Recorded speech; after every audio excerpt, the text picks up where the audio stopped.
What makes a monster? In our first case, we saw a perfect father build a mask to hide his motive. In our second case, we saw a charming killer use a mask to lure his victims.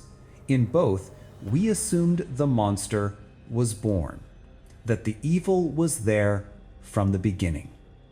Today, we ask a much more terrifying question. What if the monster isn't born?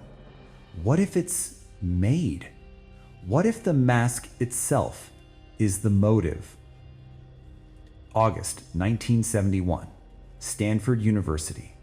24 ordinary, healthy, psychologically stable college students. They were randomly split into two groups. 12 would become prisoners. 12 would become guards. The experiment was supposed to last 2 weeks. It didn't even last one. This is not a story about a crime. This is a story about the blueprint for creating one. This is the Stanford Prison Experiment. And this is the motive's edge. The architect of this world was Professor Philip Zimbardo. His goal, to find the edge between a person and their role. The setup was a performance. The basement of the psychology building was converted into a prison. The prisoners were arrested at their homes by real police, publicly humiliated, stripped, deloused, and given a uniform, a simple smock with an ID number. They were no longer students. They were numbers. Their mask was one of powerlessness. The guards were given a different mask, a military-style uniform, a wooden baton, and a pair of reflective silver sunglasses. This was the most important tool. The glasses made them anonymous. It hid their eyes. It hid their humanity. Their mask was one of absolute power.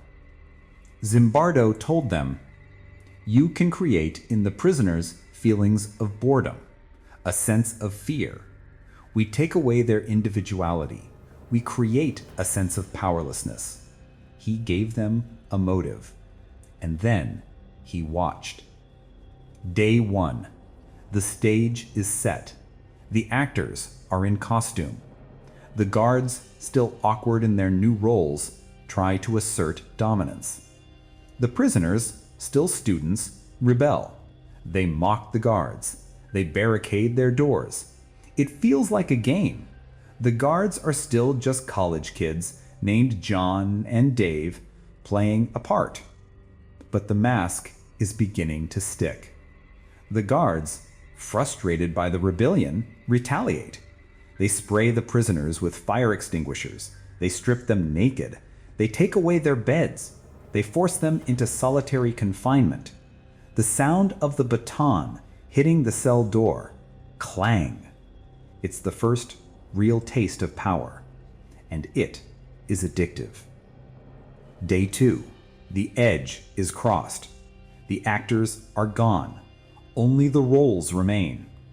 The guards are no longer playing. They are guards.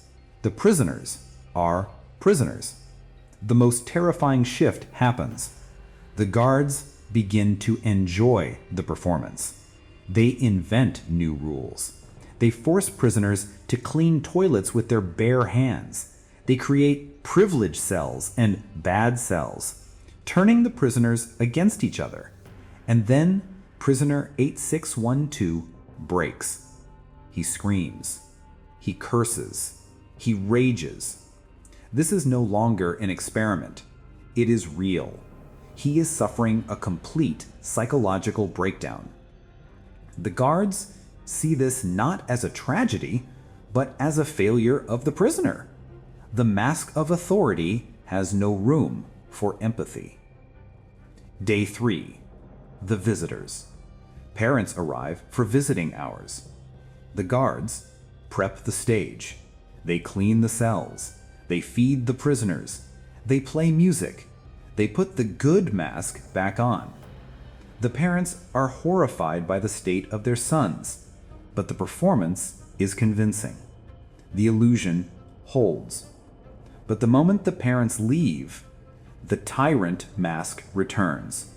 The guards, furious at the prisoners for embarrassing them, escalate the cruelty. They invent games of humiliation. They force them to simulate sexual acts. The motive is no longer following orders. The motive is pleasure. The pleasure of total control. Day 4. The machine is running itself. A rumor spreads. A new prisoner is coming to break everyone out. Zimbardo, the scientist, becomes the prison superintendent. He becomes obsessed with security. He moves the entire prison to another floor. He has become a character in his own play. His motive is no longer observation. It is winning. The most infamous guard, John Wayne, a man who described himself as a peacenik, is now the most feared man in the prison. He invents new torments. He thrives on the fear of the prisoners. He is a perfect student of the role. The mask has completely consumed the face. Day 5. The system is broken. The prisoners are no longer men. They are hollow shells. They are shuffling, obedient, and broken. They refer to themselves only by their numbers. They have accepted the mask of prisoner as their only reality. One prisoner, 416, begins a hunger strike. The guards see this as the ultimate act of defiance. They throw him in the hole, a dark, tiny closet. But this time, they try a new psychological torture. They tell the other prisoners, "You can make 416 come out, but you must give up your blankets." Pause. They all refuse. They all choose to keep their blankets and let 416 suffer. The motive's edge has been crossed. The prisoners became as cold as their captors. Day 6. The end. A new psychologist, Christina Maslach, enters the prison. And unlike Zimbardo, unlike the guards, unlike the parents, her mask is outsider. She sees the reality. She sees the 20-year-old boys sobbing, broken and hollow. She looks at Zimbardo and says, "What you are doing to these boys is terrible."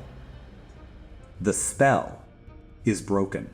The clang of a moral alarm bell. Zimbardo, yanked from his superintendent role, shuts down the experiment 6 days early. The guards were reportedly disappointed. The game was over. The tyrants went back to being John and Dave. The prisoners went back to being students. The masks were hung up, but the psychological scars would last a lifetime. So what does this tell us about Watts and Bundy? The Stanford Prison Experiment is our motive's edge. It is the terrifying proof that the line between a normal man and an unthinkable act is not a fortress wall. It is a costume, a pair of sunglasses, a role to play. Chris Watts was not just a father.